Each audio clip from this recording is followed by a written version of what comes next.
Hubungan antara Indonesia dan Malaysia kembali memanas pasca rangkaian insiden yang memicu kemarahan publik.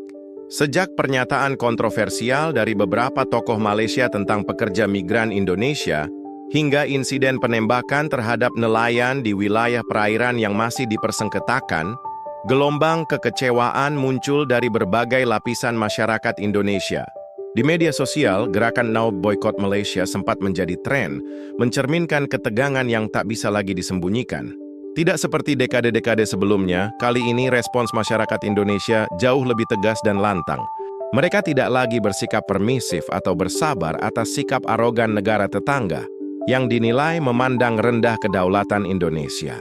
Gejolak ini tidak bisa dilepaskan dari konteks kebangkitan nasionalisme dan rasa percaya diri rakyat Indonesia yang semakin kuat dalam beberapa tahun terakhir.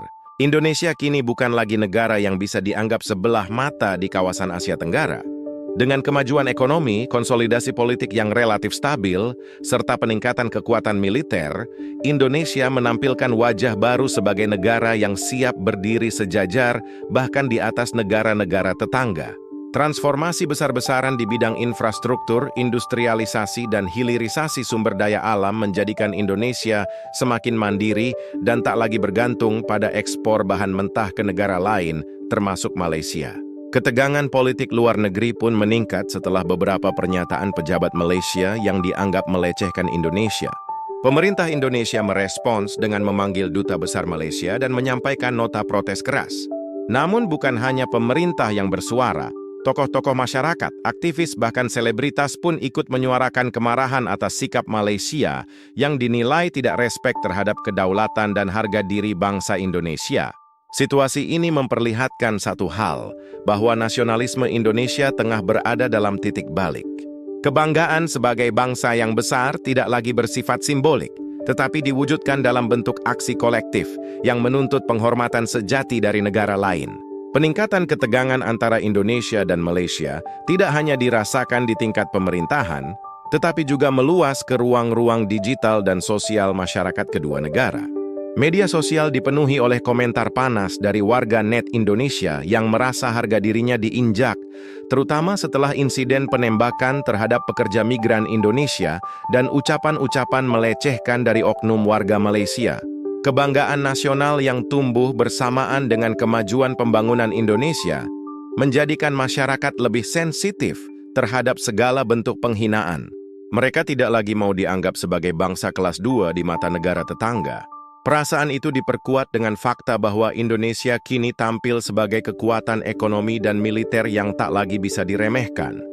Keberhasilan Indonesia dalam mengembangkan sektor industri dan hilirisasi menjadi salah satu pilar yang menjadikan posisi tawar negara ini semakin tinggi. Tidak hanya berdampak pada Malaysia, namun juga kepada negara-negara lain yang selama ini mengandalkan pasokan bahan mentah dari Indonesia dengan harga murah. Kini, Indonesia mampu mendikte pasar dan memilih kepada siapa kekayaan alamnya akan dijual dan dalam bentuk seperti apa.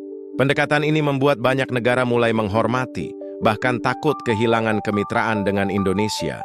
Di sisi lain, Malaysia yang selama ini terlalu nyaman dengan pola ekonomi konsumtif dan bergantung pada tenaga kerja murah serta bahan mentah dari luar, mulai kewalahan dan kesulitan beradaptasi. Namun bukan berarti Indonesia menutup kemungkinan adanya rekonsiliasi. Pemerintah Indonesia di bawah kepemimpinan Prabowo Subianto tetap membuka ruang dialog dan diplomasi, tetapi dengan syarat bahwa Malaysia menunjukkan itikad baik dan menghormati kedaulatan serta martabat Indonesia. Diplomasi bukan lagi dipahami sebagai bentuk kelemahan, melainkan sebagai cara elegan untuk menunjukkan kekuatan dengan kepala tegak. Pemerintah Indonesia telah berulang kali menyerukan kerjasama regional yang adil dan saling menghormati. Namun ketika ajakan itu dibalas dengan arogansi dan provokasi, maka negara ini pun tidak akan ragu untuk bertindak tegas. Prabowo yang dikenal sebagai sosok tegas dan nasionalis, memberikan pesan jelas kepada dunia bahwa kedaulatan Indonesia bukan barang yang bisa ditawar-tawar. Dengan latar belakang militer dan pengalamannya dalam bidang pertahanan, ia menekankan bahwa kekuatan bukan hanya dilihat dari jumlah tentara atau senjata, tetapi juga dari semangat, kecerdikan strategi, dan keberanian mempertahankan prinsip. Pesan ini bukan hanya ditujukan kepada Malaysia, tetapi juga kepada siapapun yang mencoba mencampuri urusan dalam negeri Indonesia. Kini Indonesia memasuki babak baru dalam sejarahnya sebagai bangsa yang mandiri, kuat, dan dihormati. Rakyat pun mulai merasakan kebanggaan yang lebih besar terhadap identitas nasionalnya. Dari Sabang sampai Merauke, semangat untuk menjaga kedaulatan dan kehormatan negara semakin berkobar. Yang tidak pun ada lagi ruang untuk dijajah secara ekonomi, dipermainkan dalam diplomasi, atau direndahkan dalam forum-forum internasional. Indonesia berdiri tegak bukan untuk mencari musuh, tetapi siap menghadapi siapapun yang mencoba menjatuhkannya. Malaysia harus menyadari bahwa era mereka memanfaatkan celah kelemahan Indonesia telah berakhir.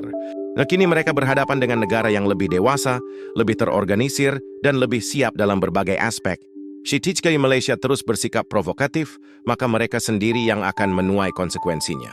Namun jika mereka memilih jalan damai dan kerja sama sejajar, maka Indonesia pun siap merangkul dan membangun kawasan Asia Tenggara sebagai kawasan yang aman, sejahtera, dan bermartabat. Karena pada akhirnya, kekuatan sejati tidak hanya terletak pada kemampuan untuk menghancurkan, tetapi juga dalam kebesaran hati untuk membangun dan menjaga perdamaian.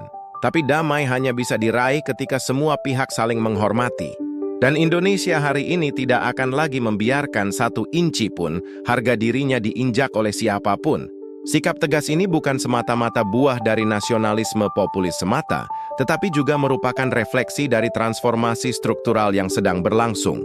Indonesia kini memiliki basis ekonomi yang semakin solid, dengan cadangan devisa yang kuat, pertumbuhan industri nasional, dan peningkatan investasi domestik.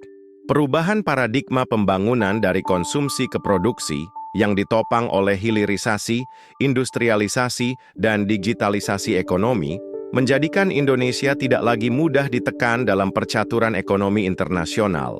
Negara-negara yang dulu menganggap Indonesia hanya sebagai pasar dan pemasok bahan mentah, kini harus mulai menyesuaikan diri. Kini, generasi muda Indonesia yang tumbuh dalam era informasi digital tidak lagi mudah dibungkam atau disesatkan oleh narasi damai semu. Mereka kritis, berani, dan memiliki akses terhadap informasi global.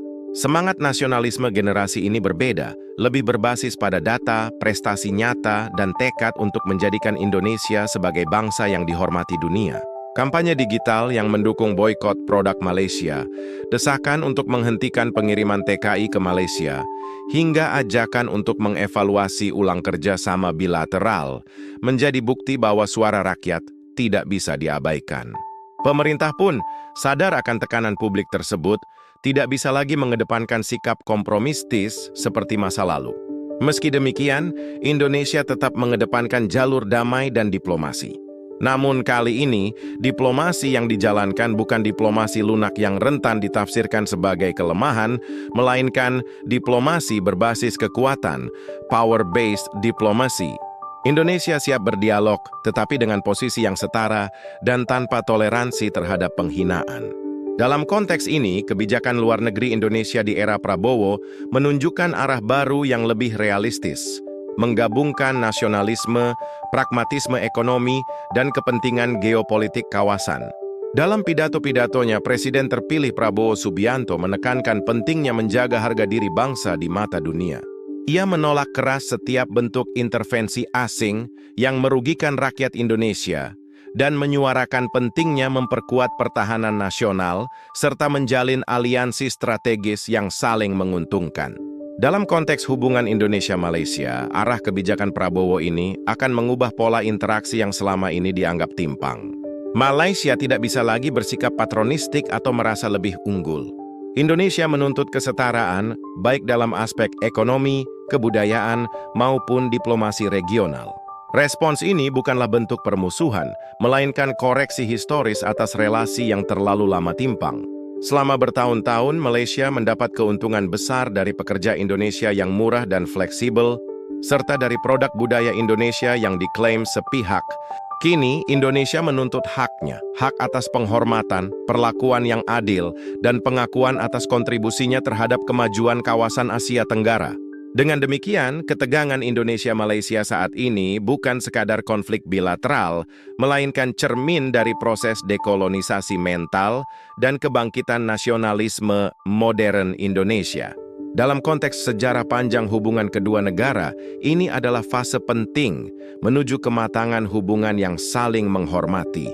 Malaysia harus memahami bahwa era superioritas sepihak telah berakhir, dan Indonesia, dengan segala kemajuan dan tekadnya, tidak akan lagi membiarkan sejarah lama terulang.